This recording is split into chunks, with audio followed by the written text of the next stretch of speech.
Hello, welcome back to my channel. In case you have not watched the part of Who is the Worst America's Serial Killer, click on the right side this video as you see it now and watch it, then you come back to this very video to fully understand this documentary. Ed Kemper was a man who lived two lives, one as a mild-mannered, articulate figure and the other as a ruthless killer. But behind the calm, intelligent exterior hid a monstrous predator, capable of horrific acts of violence, known as the co-ed killer. Kemper's story is not just chilling because of his crimes, but because of how he evaded suspicion for years. He murdered 6 young women, his mother, and his grandparents, and in doing so, he became one of the most notorious serial killers in American history. How did a 6 feet 9 inches giant with an IQ of 145 remain undetected for so long?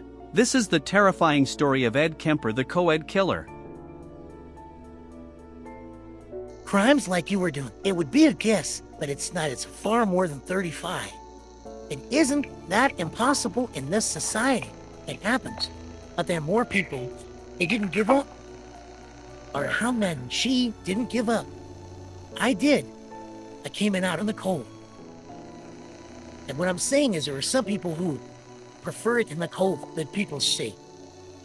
Edmund Emil Kemper was born on December 18, 1948, in Burbank, California. He was the first of 2 children, raised in a family marked by dysfunction and abuse. His parents' marriage was unstable, and Kemper's relationship with his mother was especially strained. His mother, Clarnell, was a domineering, verbally abusive woman who openly expressed her disdain for Ed, frequently belittling him. She would call him names like stupid and retarded, fostering a deep-seated resentment in her son. His father had already left the family when Ed was a child, leaving him vulnerable to his mother's mistreatment. Kemper's childhood was marked by isolation, which only grew worse as he entered adolescence. He was often the target of bullying because of his size at 6 feet 4 inches by the age of 15 and his awkwardness around girls. His deepening feelings of inadequacy and rage would eventually be directed at those closest to him. At the age of 15, Kemper's anger reached a boiling point. He committed his first murder, killing his grandparents with a rifle. This was a brutal and shocking act, but it was just the beginning of what would become a terrifying killing spree. In 1964, after murdering his grandparents, Kemper was sent to a mental institution for the first time. There, he was diagnosed with paranoid schizophrenia but showed no signs of severe mental illness. He was seen as a model patient, highly intelligent and cooperative, which led to his release at the age of 21. Despite his brief time in the institution, Kemper had already revealed his capacity for violence. Yet, it wasn't until he was free and out of the institution that his true monstrous nature would surface. He would later confess that the murder of his grandparents was just the beginning of his rage against his mother and women in general. Upon his release, he moved back in with Clarnell, his domineering mother, and soon began to grow resentful of her again. But instead of being put back into a mental institution, he was given the freedom to roam, and that would prove deadly. By 1972, Ed Kemper had developed a chilling pattern of murder. He targeted young women, often college students who were hitchhiking. He would offer them a ride, gain their trust, and then kill them once they were inside his vehicle. Kemper's first victims were 2 college co-eds,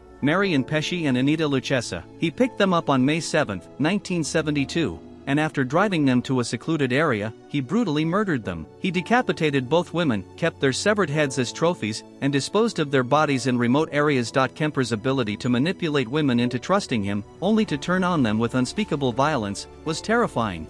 His victims were often found mutilated, and his methods became more gruesome with each kill. He would then take their bodies back to his home, where he would perform unspeakable acts before disposing of them. In total, Ed Kemper murdered 6 women, all of whom were young, vulnerable, and alone.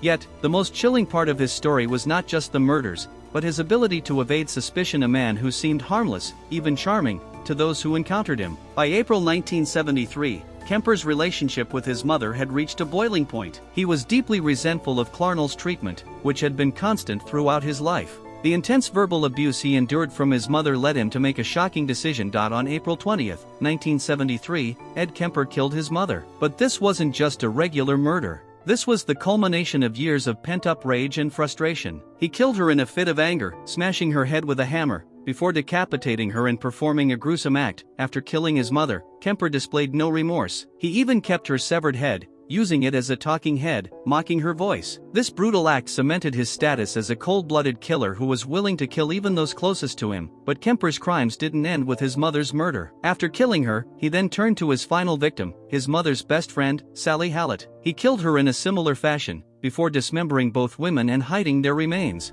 After committing his final murders, Ed Kemper turned himself in. He was tired, and in his mind, the thrill of the killings had worn off. He confessed to the murders of the 6 young women, his grandparents, and his mother. Kemper's surrender was chilling not because he was caught, but because of how calmly he approached the situation. He called the police himself and told them he had committed the murders. He even guided them to his mother's body, where they found the severed head and the gruesome evidence of his crimes. The police were stunned by his willingness to confess. He was able to describe every gruesome detail with dispassionate calmness, almost as though he was detached from the horror he had unleashed. Kemper's ability to articulate his actions with such precision made him one of the most chilling serial killers in history.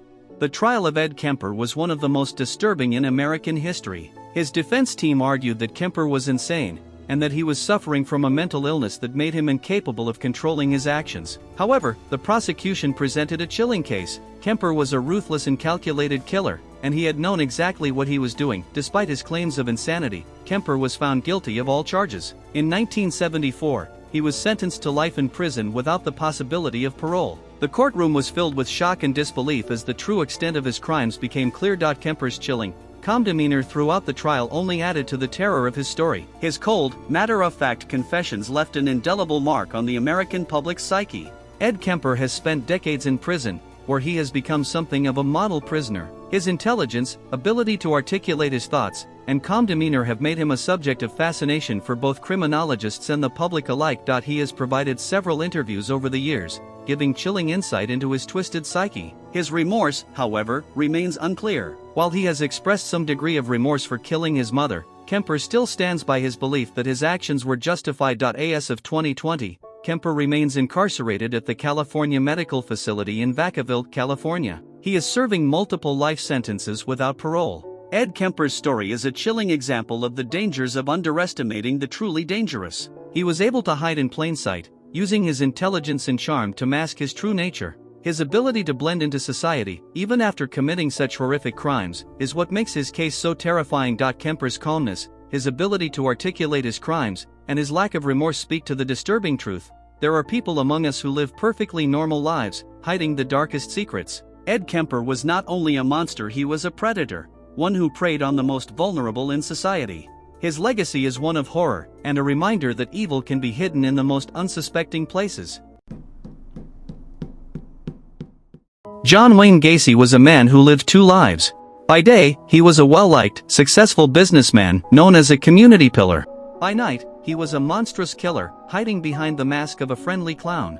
Gacy was responsible for the murders of at least 33 young men and boys. His heinous crimes went unnoticed for years. But when the truth was finally revealed, it sent shockwaves through America, forever changing the way we view evil. How did a man capable of such horror hide in plain sight for so long? This is the chilling story of John Wayne Gacy, the killer clown. John Wayne Gacy was born on March 17, 1942, in Chicago, Illinois, the second of 3 children. His father, John Stanley Gacy Sr., was a World War II veteran who had a drinking problem and was frequently abusive. Gacy's mother, Marion, was emotionally distant, often prioritizing her husband's needs over her children's. John Wayne Gacy's childhood was marked by neglect, abuse, and constant emotional turmoil. His father would frequently belittle him, calling him names like sissy and coward. The emotional and physical abuse caused Gacy to feel inadequate and desperate for approval, yet it only deepened his self-hatred. The young boy became a recluse, retreating into his own mind. Gacy's first criminal encounter happened when he was just a teenager. At 14, he was sexually assaulted by a family friend, a traumatic event that left him feeling confused and further estranged from others. At 18, after graduating high school, Gacy left home to attend Northwestern Business College in Las Vegas. But the wounds of his past would follow him. In 1964, after dropping out of college and returning to Chicago, Gacy worked at a shoe store, where he began to build a life. But his dark urges were already beginning to surface. He became known for his charm and ability to make friends easily, hiding his darker side beneath a mask of charisma. Gacy's personal life was complicated, often involving relationships with women and young boys, yet his true desires were something even he struggled to understand. By the early 1970s, Gacy had found a way to blend in with the local community of Norwood Park, a middle-class suburban area in Chicago. He opened his own contracting business, which made him appear as a well-respected businessman, and also became involved in local politics, working for the Democratic Party. But the mask of the respectable businessman was merely a cover for his true nature. Gacy began preying on young men and boys, many of whom were vulnerable runaways or workers. He used his business connections and charm to lure them into his home, where he would torture, rape, and murder them. But his method of killing was disturbingly personal. He would bind and suffocate his victims, then bury them in the crawl space of his house. But the most terrifying aspect of Gacy's crimes was his alter ego, Pogo the Clown. Gacy would often dress up as Pogo, performing at charity events, children's parties, and other social gatherings. To the outside world, he was simply a clown, a fun-loving, friendly man who enjoyed making people laugh. But behind the mask, Gacy was a predator, hiding in plain sight, using his clown persona to gain trust and lure his victims. The image of a killer clown would become one of the most chilling aspects of his legacy. As the years went on, Gacy's crimes grew more brazen, but so did the police investigation. By 1976, several young men had gone missing, all with one thing in common: they were last seen with John Wayne Gacy. However, because Gacy had carefully maintained his image as a respectable member of society, police never suspected him. Gacy's charm and affable nature made him well liked in the community, and he even hosted parties where prominent members of society attended. But beneath the surface, something was terribly wrong. The case that would eventually unravel the truth began with the disappearance of Robert Piest, a 15-year-old boy who had been last seen leaving his job at a pharmacy. Piest had been promised a job with Gacy, and when he didn't return home that night, his family immediately feared the worst. His mother pressed authorities, and they began investigating Gacy's involvement. Police tracked down Gacy and began to question him about Piest's disappearance, but he continued to maintain his innocence. He even cooperated with authorities, all the while maintaining his normal facade. But Piest's mother wouldn't let it go. Her son was not just a missing person, he was a victim. After Piest's disappearance, police decided to dig deeper into Gacy's past. On December 21, 1978, a search warrant was executed at Gacy's home. What they discovered beneath his house was unimaginable. In the crawl space, investigators uncovered 29 bodies, many of them partially decomposed. Some victims had been strangled with a cord, while others had been bound with handcuffs. The sheer brutality and sheer volume of the murders stunned authorities. But that wasn't all. They also found photographs of Gacy dressed as Pogo the Clown, alongside photos of his victims, eerily revealing the true identity of the man behind the smile. As the investigation continued, the full extent of Gacy's crimes came to light.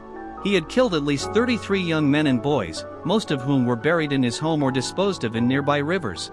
His ability to remain undetected for so long, while hiding behind his clown persona, left authorities in shock. The trial of John Wayne Gacy was one of the most publicized in American history. The prosecution presented overwhelming evidence, including DNA evidence, witness testimonies, and Gacy's confessions. His defense team tried to argue that Gacy was insane and couldn't be held responsible for his actions, but the evidence spoke for itself. On March 13, 1980, the jury returned a guilty verdict after just 2 hours of deliberation. Gacy was sentenced to death for his 33 murders. The judge, Franklin Valderrama, said it best: "You have defiled the innocence of children, betrayed the trust of the community, and brought unspeakable pain to so many." Gacy's appeal process would drag on for more than a decade, but the damage had already been done.